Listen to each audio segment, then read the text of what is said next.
Mr. Prime Minister, Madam President, dear colleagues. There are particular political moments in the little history of a mandate, or in the greatest history of the parliamentary life of a country. This is one of them. It is a moment of truth.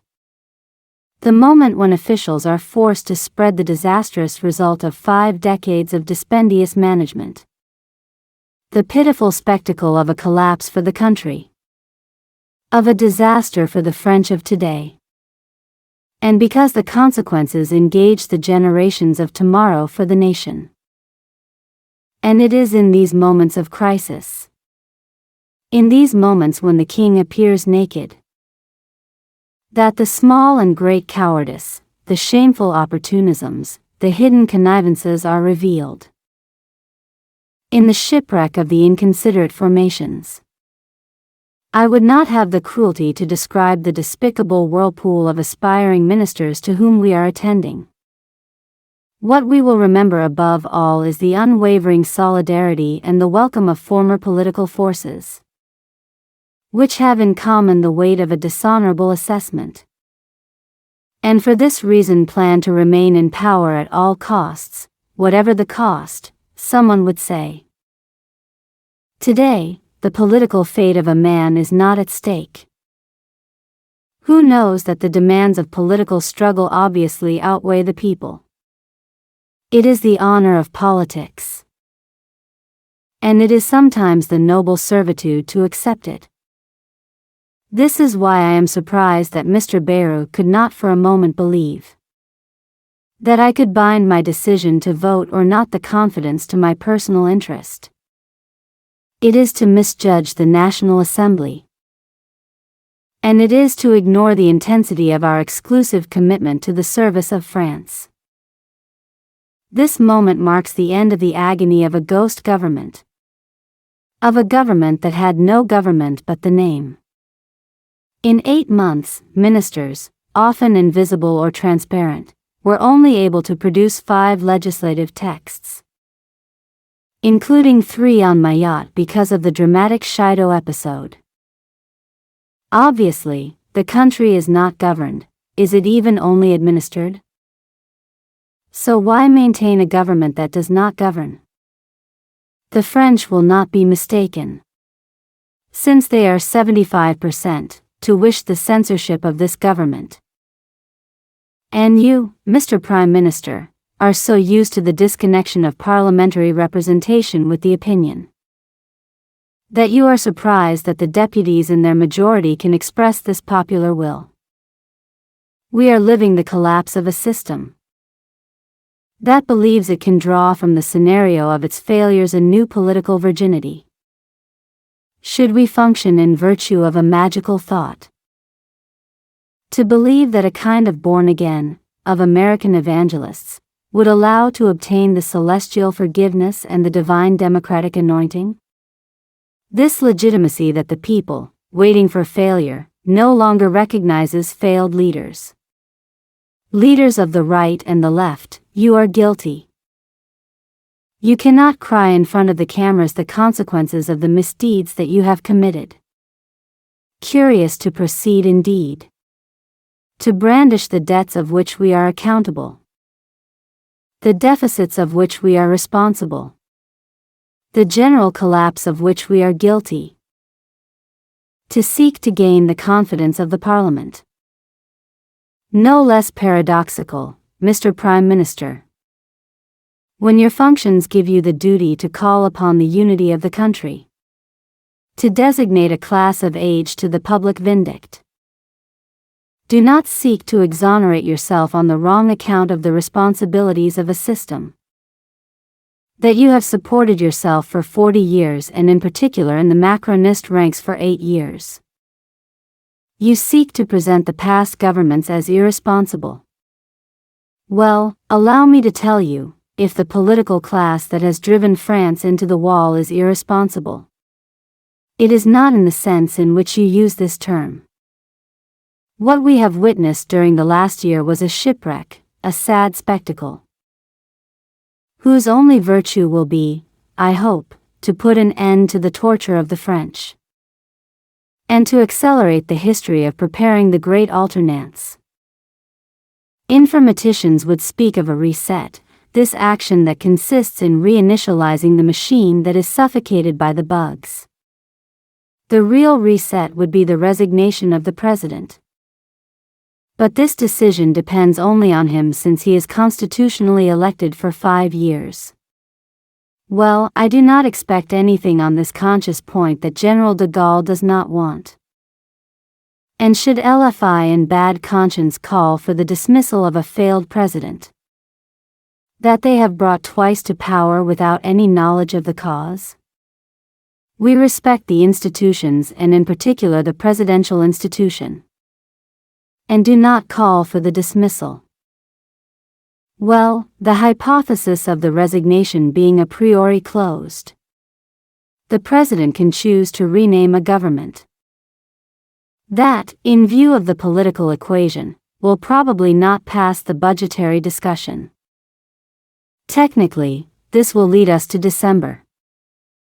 And the telescoping with the mass municipal elections will make it difficult to organize a legislative scrutiny. This choice would therefore sign the institutional binding of the country.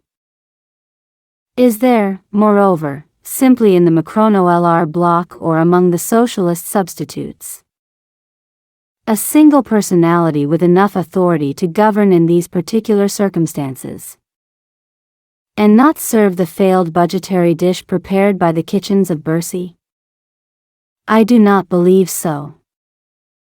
What would be the fate of a left-wing government, whose governmental project would be summed up to 44 billion new taxes, to hundreds of thousands of additional migrants, and to the aggravation of judicial laxity? We see this in the choices to get out of the crisis, of a parliamentary crisis, or perhaps of a restricted regime. A democracy does not arise from situations of doubt and confusion. Then by going back to the roots, by following the red thread that the institutions, and, for our republic, the fundamental law that is our Constitution.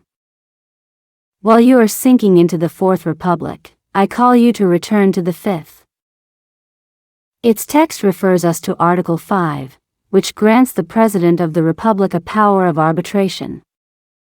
And in this context to Article 12, which provides for the dissolution of the National Assembly. Dissolution is not a whim. It is an institutional lever to get out of the blockade and allow the democratic functioning, that is to say, normal and fluid, of the institutions. I hear here and there that there will be no dissolution because Emmanuel Macron would not be interested in it. But neither the rules of democracy nor the Constitution foresee that the President of the Republic will act out of interest. He must act out of duty, and in this case, in the interest of the country.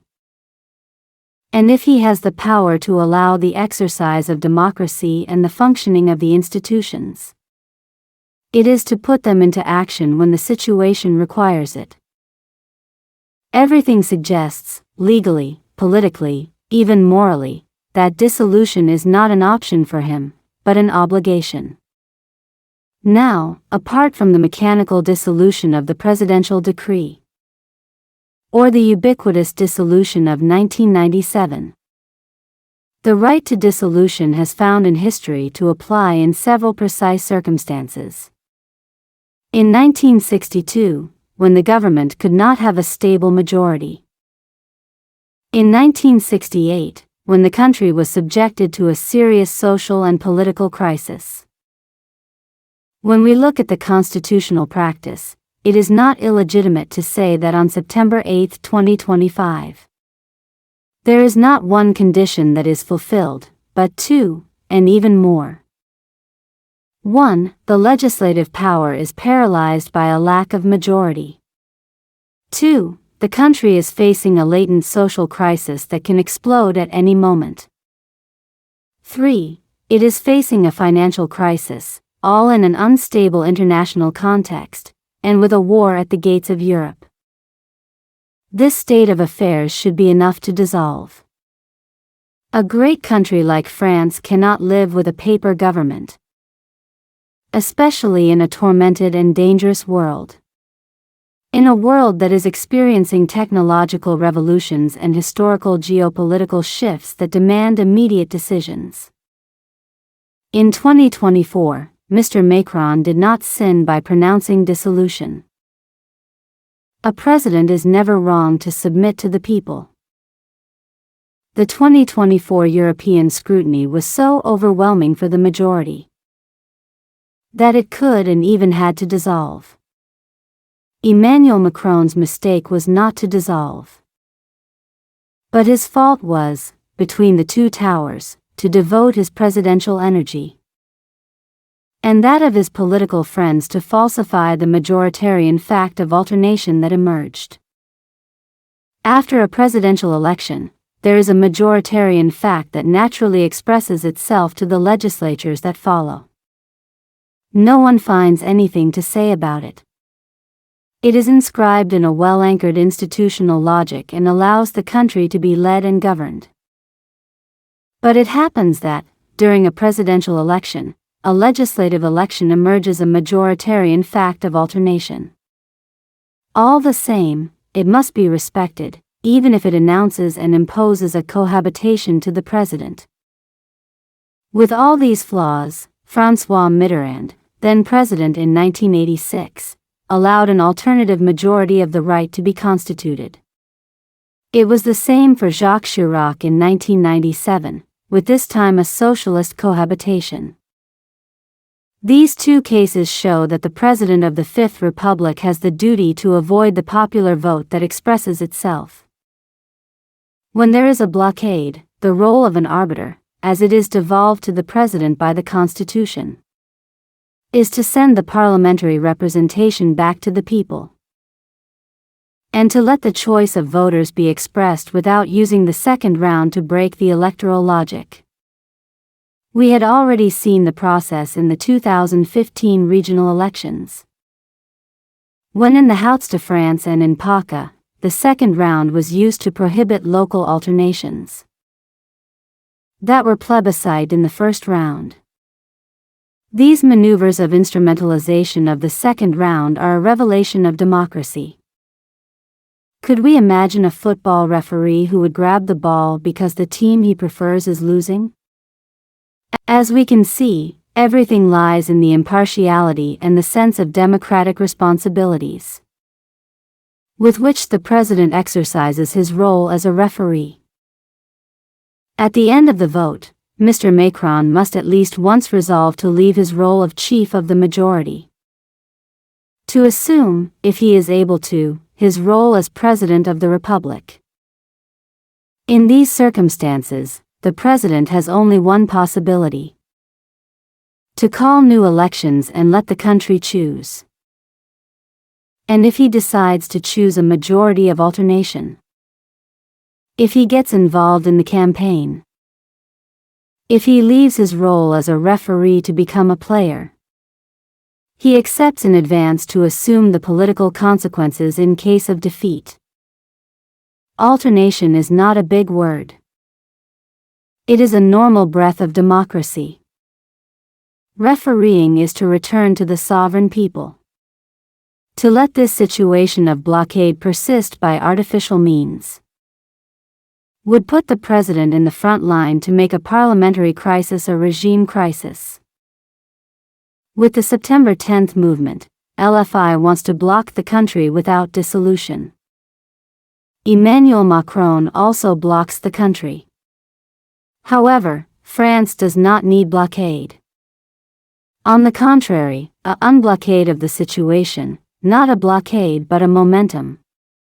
The forces of blockade, Macronist or LFI, are the only ones responsible for the blockade and the disorder.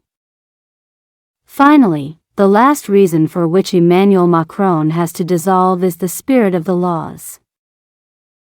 There is the law, the text of the law, and the spirit of the law, and the spirit of the institutions. The spirit of the laws is in particular the fundamental constitutional law of doing nothing that can contradict the functioning of the institutions. If one of them fails, the whole institutional balance will fail. No one will understand that the president contributes to his paralysis. You see, dear colleagues, I draw my analysis of the situation, of the high conception that I have of our institutions, and the eminent and federative role that I believe to be that of the President of the Republic. The parliamentary crisis that we live constitutes a test on the conception that the head of state makes of his function.